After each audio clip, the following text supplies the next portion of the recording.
Welcome. Today's episode is a little different than many of our others. Often we have a global pain or concern that happened to someone, and we're trying to problem solve and see how we can support and restore movement. Today, Karen is our guest. And Karen, what have you been dealing with for the last few weeks? I have had pneumonia, and it is a very slow recovery. So pneumonia, we're going to talk globally respiratory issues of bronchitis, even COVID, that affect our breathing. And bridging works with muscles, and we don't think of breathing and muscles so much in terms of helping each other out. But what we're going to do today is show you how Karen's muscles that support her breathing got a little aggravated with coughing. Were you coughing? I was coughing a ton and very painful. And bad coughing. Did you wake your neighbors coughing? I was concerned about that. So I think some of you watching this may be able to relate to that level of coughing. It aggravates all the muscles in the chest. And so what we're going to look at is just how the movement up with her shoulders and her core is or is not moving, and then how it's supporting and interacting with the movement that should be there for breathing, and how some support can allow all the players to just have a timeout, regroup, get their act together, and then work the way that they should. Somewhere along the line, you should take this really deep breath. We'll hope. But before we get working, let me introduce myself. I'm Cara Lindell. I'm the founder of the Bridging Technique, where I blend my background as a systems engineer and a movement specialist to look at how the body works differently and how we're able to problem solve movement and support and guide and reset the muscle coordination so that you function better and feel better and breathe better.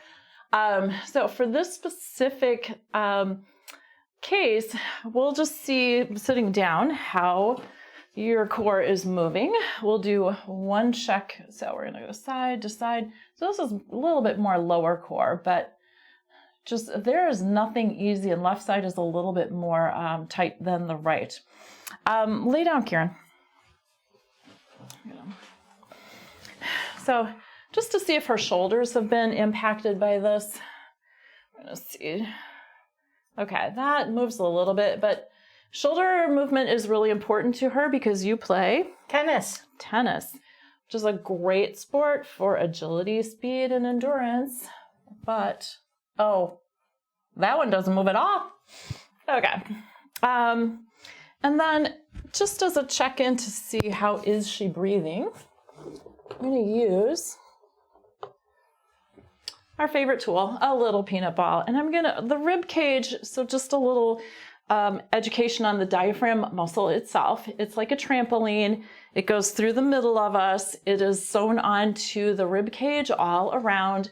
It has a muscle that connects down to the lumbar spine in the same place that the psoas, which is also known as hip flexor, attaches to.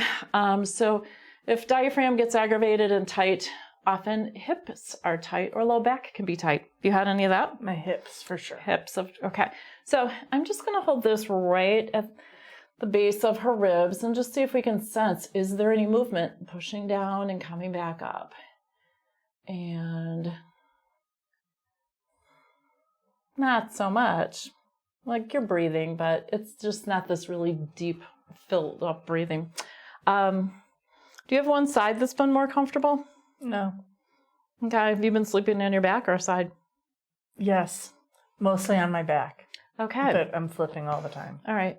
So, we could work with her on her back, but really to get at the movement of the muscles in the ribs, it's going to be easier to support the front and the back of the ribs all at the same time. Mm-hmm. So let's roll on your right.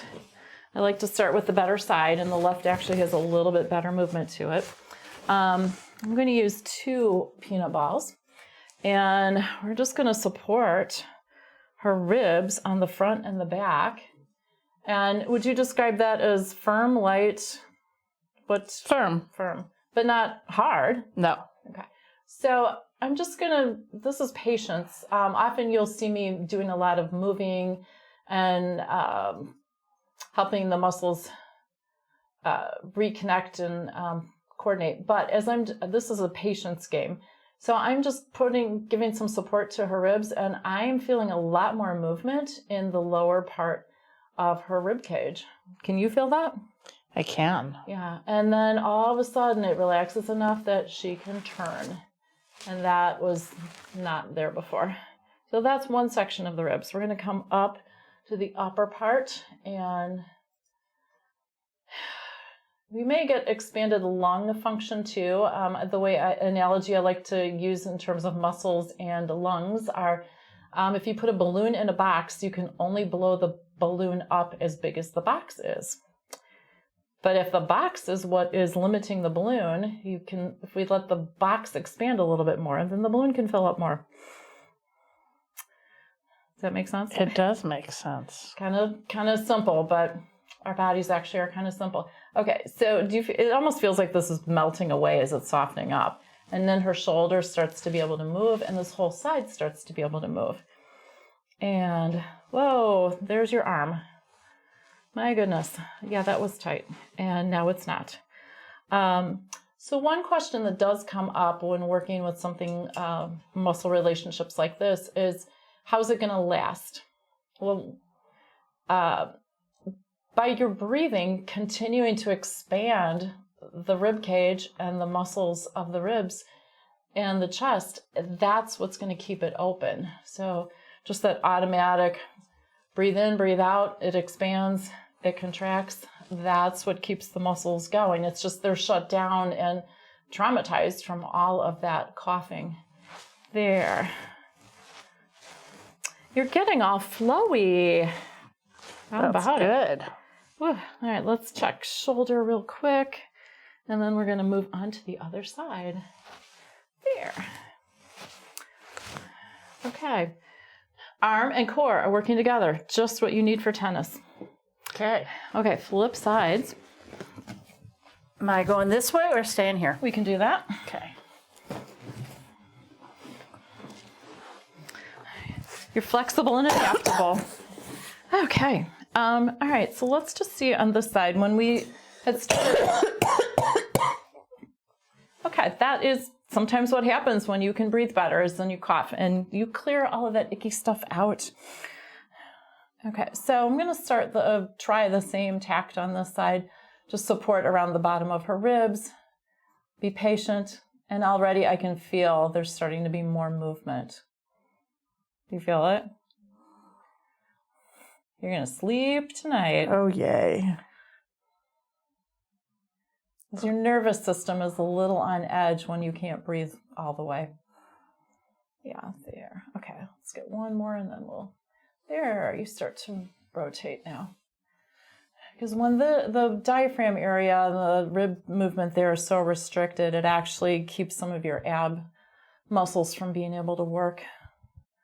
Like if one thing is tight, the part that connects to it gets tightened up. There. Okay, so we'll go up to the next layer up. And so what I'm doing, if you can't see the back side, but I'm holding them like this so that they're matched front and back. A little bit like a hot dog bun.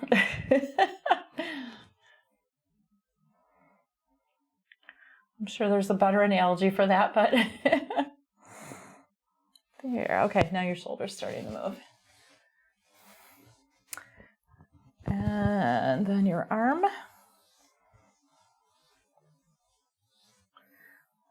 So I'm not forcing it to move in any particular way. I'm just, as the muscles relax and soften, the movement becomes available, and I'm just following until the movement stops. Oh, there. It's funny, it almost felt like it condensed in, and like it's gonna, there you go, expand out with coughing. Oh, now I can hear you, your breathing is much more noticeable. There. Yeah. And there's your arm. Yay. Okay, we're gonna just check and make sure. We have to have our star tennis player in good shape so you can teach me pickle. Oh, absolutely. There we go. Yay. The ability to breathe will be so much. It's very helpful for tennis. Yeah. So roll, just stay right here, but roll on your back. So we're gonna recheck and just see. So I know the orientation is different, but hopefully you can adapt. So here's, yeah. Do you feel the pushing down on the diaphragm? Because I can. That's good. Yeah. It's like as you breathe, I feel this push down into your abdomen and then come back up. So that's nice. So we'll just, I was holding on the sides. I'm just going to hold the middle because the body likes middle, and we're just going to connect the two together so that you can rock. There you go. It's like one side had one motion, the other had a little different, and I want them to meet in the middle. All right. So this right arm that didn't move before, yay. And then yay, because that shoulder did not move. And let's try this one. That's pretty similar. And that is too. Awesome. And did not check this earlier, but we're going to make sure the whole side goes together. Okay. So arm, leg, I'm going to roll you toward me. Yay. Very nice. And the other side.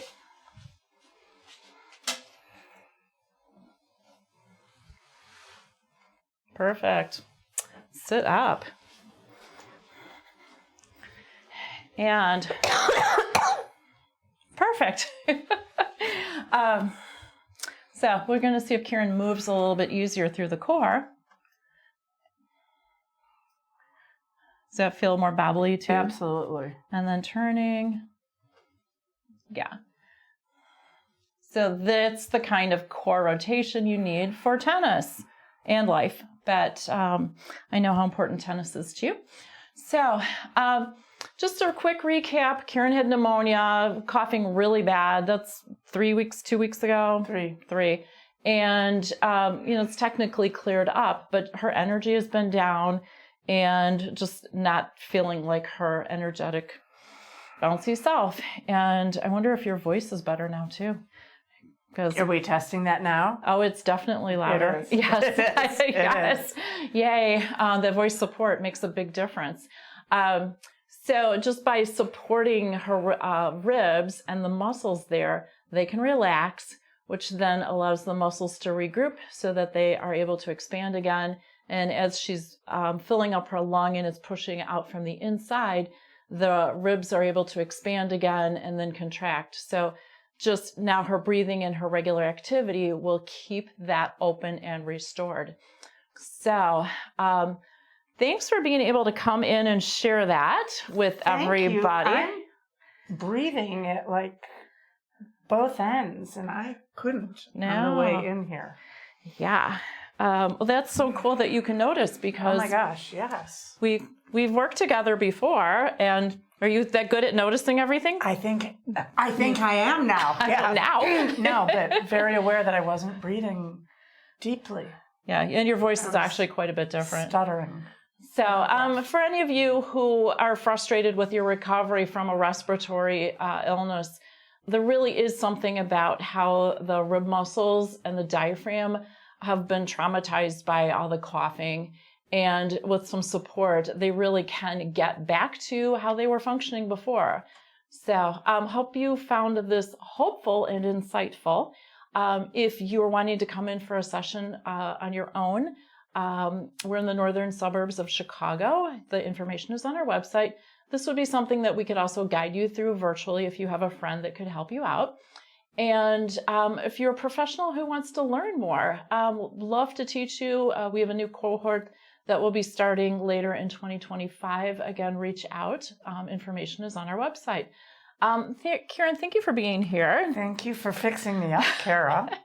And viewers, give Kieran some love, give her a thumbs up, and hope you'll join us again for another great episode. Thank you. Thanks. Thank you.